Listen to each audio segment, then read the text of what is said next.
It's a beautiful morning in Shanghai, winter time, and today we are the first people in Scholastic, just me and you. This is where I've been working for, I don't know, about 3 years now, which makes me a senior staff member pretty much, because we got a pretty high turnover rate here. But I like this place because the hours are really freaking short. You can work about 4 hours a day and you're getting paid the equivalent of what you would make in the USA working full time. And it doesn't have a lot of really high requirements to work in Shanghai or in China. I mean, if you're going to do English, all you need is a bachelor's degree. And look at this place. Look how fancy that is, right? How many training centers are there for kids in the USA where you got a little castle thing going on? They really decorated this place nice, which is very common in China. Both for training centers and for kindergartens, you're going to see some fancy decorations going on.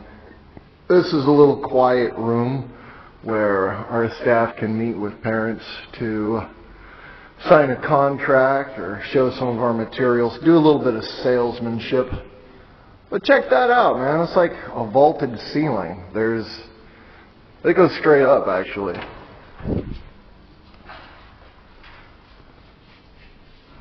That's kind of classy architecture.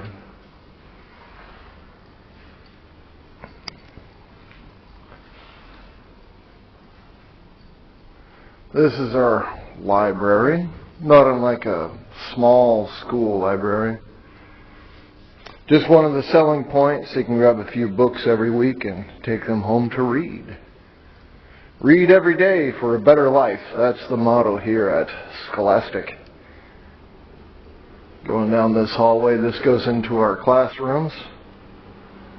Some of us have decorated our own doors, and one of the things that's kind of cool in China, it depends on where you are, but the work culture can be really, really relaxed, where like if you want to decorate your door, as long as it's not something that's like permanent, that's fine. You can spend some cash, you can decorate your own room any way you like. This was my first room in Scholastic, and I've decorated the hell out of it. Up here I got a bunch of stuff to help me out as a teacher, as well as help out my students. I can use a laser pointer and shine up here to prompt my students to help them answer questions like, are you a boy or a girl? Hello, my name is... How old are you? I feel fine. I feel happy.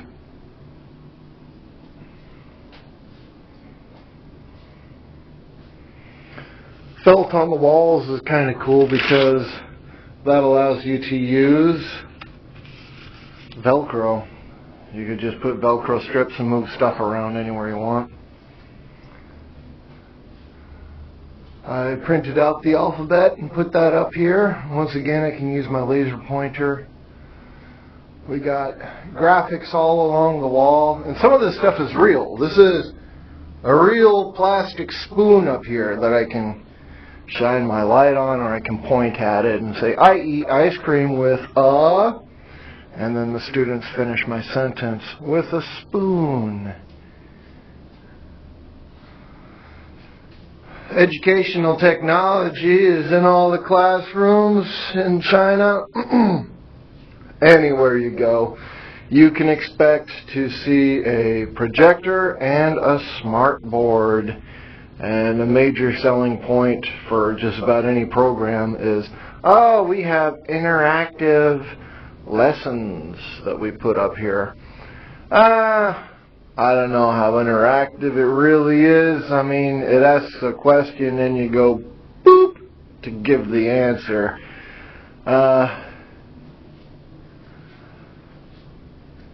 Sometimes you can use that in creative ways, but for the most part, it's just a time-saving device, really. It doesn't make you a better teacher. It doesn't make a place better for learning than a place without a smartboard.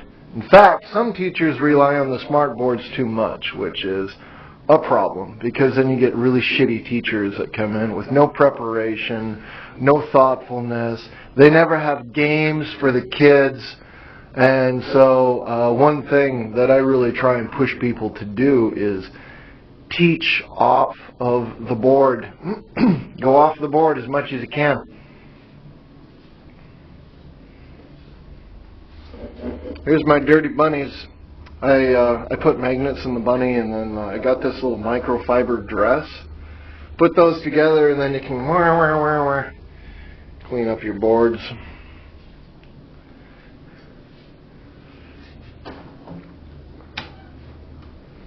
Let's take a quick look at my other room. This is where I'll be teaching today. Like I said, it's very relaxed in the work environment. All that stuff under the tables is mine, but it's useful stuff. Like I got a box full of puppets and a few toys that I use in creative ways, like I will play this horn as a way to call my students to class. Everybody else rings a bell, I got a horn. It makes me a little bit silly and playful to the students, which I really like, especially for new classes, because kids are going to cry. They're going to be like, what are you, some kind of doctor, some kind of dentist? You're going to pull my teeth out? What's happening here, man? You know, the kids freak out, and then I show up and I got a toy. And all the kids are into it, and so the new kids are going to be like, okay, well, I guess this is all right. I guess this is all right. I'm not so scared anymore. They come into my room. It's well decorated, and at some point I'm going to do a bunch of teaching videos where I talk about just really simple, basic teaching stuff. One of the things about China, and especially with the loose, relaxed work culture here, is that if you're a shitty person, you can get away with it. And so there's a lot of teachers that are like alcoholics. They drink out. They drink and stay out all night. They come to school smelling of alcohol and just struggling to stand sometimes. And it's the kids that pay the price for that. If you want to be a lazy fuck, you can get away with that in China, no problem. And if you're a hard worker, then you're a hard worker. And there's no real difference. It's not going to make any difference on your paycheck. So China kind of becomes a place of serious self-discovery, because nobody is going to rein you in. Nobody's going to check you. It's just you. And so whatever you got inside of you, that's just going to shine out unrestricted. And it could be good. It could be bad. A lot of people come here and they start to experience a lot of personal change after seeing who and how they really are. Because you don't really expose yourself to yourself like you would in your home country, where you're always busy, you always got stuff going on, and nobody's checking you on the quality of your work. And so that's one of the things that is going to be underscored in my video series about teaching. I've already done over 700 training videos for new teachers in China, and it's all been focused on Scholastic, but I'm going to expand on that. I'm going to be uploading all of my general teaching videos and general teaching tips that could apply to anyone, anywhere, that's doing ESL in China or abroad. I mean, you look at almost any Asian country or countries that aren't Western, and you'll probably find kind of a relaxed environment where it's up to you to set your standards. And I'm already at 10 minutes, so that's my video. I'll see you guys later.